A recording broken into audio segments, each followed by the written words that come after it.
So ons het baie goeie eerste dag gehad van die ek dink dit is ons 9de erlewingslandboukonferensie wat ons hier op Ryds aangebied het saam met die Riemland Studiegroep.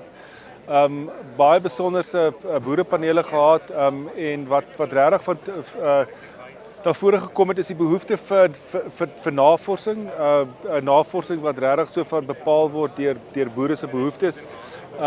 Ons het baie interessante sessie gehad oor onkruide en springhaasrotte en snywurms.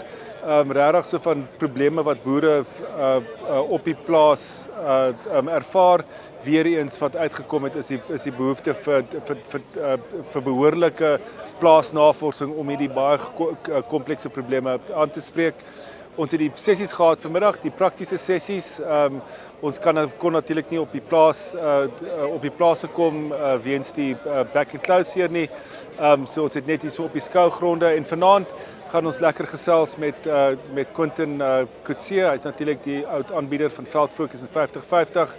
En ons gaan lekker erlewingslandbou produkte geniet. Die vleis wat Dani produseer en die hoender gaan ons vanaand eet. So ja, 'n lekker volle sirkel van die produksie van die diere tot die diere eet en die produkte eet.